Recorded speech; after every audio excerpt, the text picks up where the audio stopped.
Hello, everyone, and thank you for joining me on another Uncomplication. It is late. I have spent the entire day sitting in front of this microphone, recording and re-recording and re-recording as I try to create content for you. It's a new thing for me.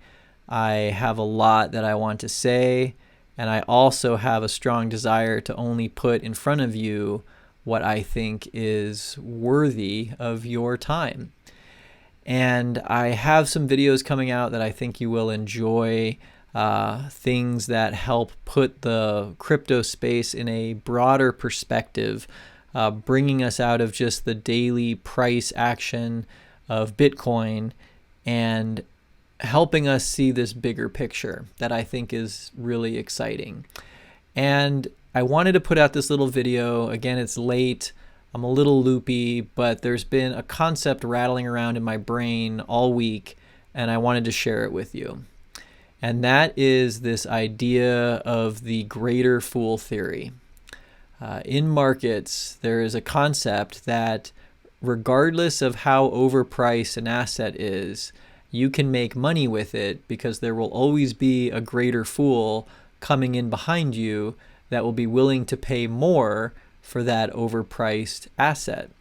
And that this can go on until the last fool shows up, and then that fool is left holding the bag while everyone else takes what they can and runs. And what bothers me about this is that if you look at the crypto market to date, you can see that it is really a story of the greater fool. If you look at how alt season works and how the money flows and rotates from these, coin to coin, everything having its moment to pump and then everyone jumping off before that wave capsizes and kills everybody, it is sort of a hypocrisy that we, on the one hand, spend time, a lot of good people in this space spend time educating the newcomers and educating ourselves on how this market actually runs, how it works, how you don't want to be that greater fool. Yet we are all willing to participate in this type of a market of buying and trading and selling that bag of crap to the last person. And as so long as you get out in time, hey, it's a-okay. And so I've been chewing on this all week because what I have found in this crypto space, and with so many people coming to this channel and all the amazing comments I've been reading and the different experts that I follow and their communities, it's clear to me that this is not a landscape made up of fools. It is one of the most fertile human hotbeds of creativity and intelligence and technical ability that exists anywhere else. I'm really having a hard time thinking of where you will find a higher concentration of intelligent, self-motivated, technically capable people than in cryptocurrency. And so I think we need to recognize that by playing the game this way, we have, in a sense, been undermining the real substantial opportunity that is here presented to us. This whole market is a diamond in the rough. And people talk about diamond hands and having this rock solid grip, holding on to these assets.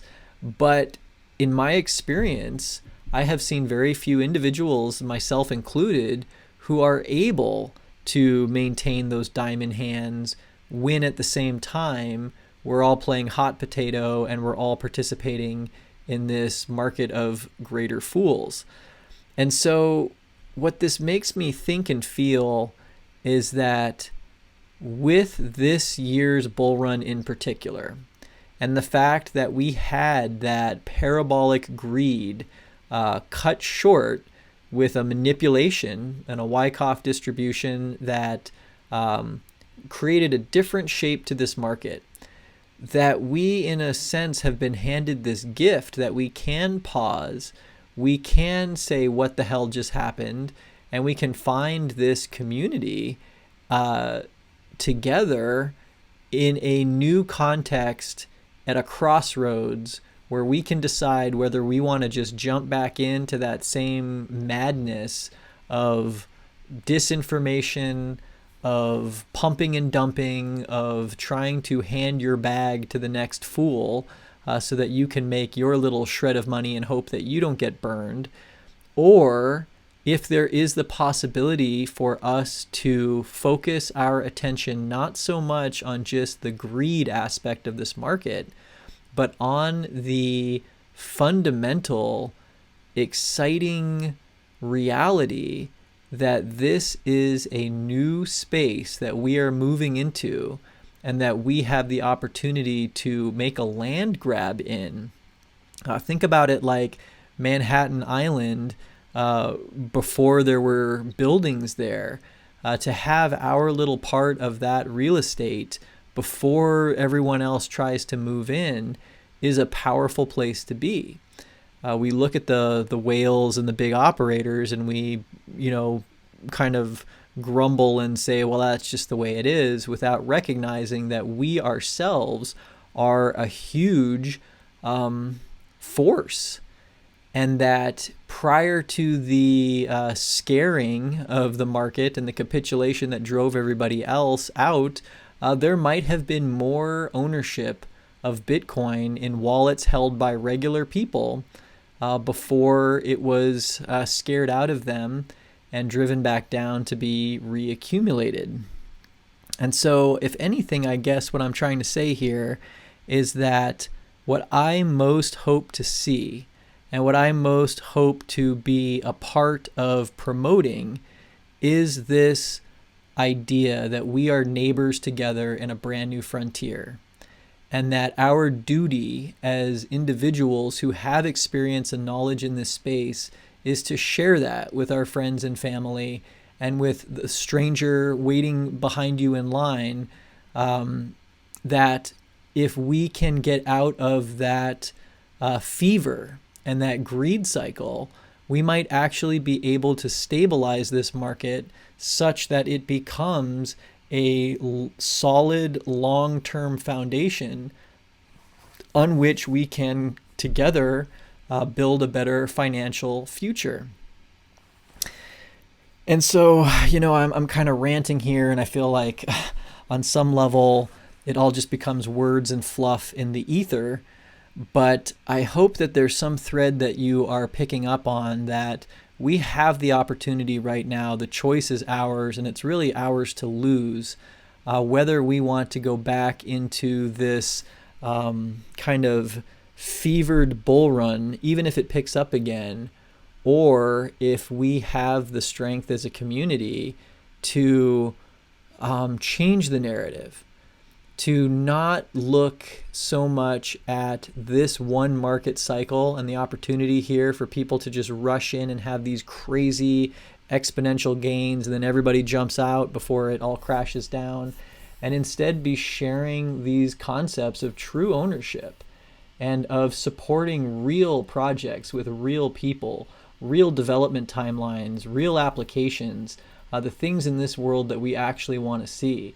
And that we make a move not to just pump and dump, but that we actually move in and set up shop and become the stewards of this frontier. We're the people that are here, and it is ours to lose. So I guess for me, that just looks like more content that is educational in nature, that is showing the big perspective, the big picture. It's less important to me what Bitcoin is going to do in the next 24 hours as it is what it has done in the last 10 years, and where that is likely to take us all if we're able to detach from the chaos of the day and instead look at that bigger picture. And I want to plant those seeds with anyone who has influence or has friends or has conversations. Let's try and shift this narrative away from the greater fool. And instead focus on the greater good. Wow, that sounded really corny, but hey, I'm a dad. I guess you can call it a dad joke, a dad proverb. But yeah, that's my late night rambling musing for you. I hope that it lands on you well. So I will leave it at that. Thank you so much for joining me. And until next time, cheers.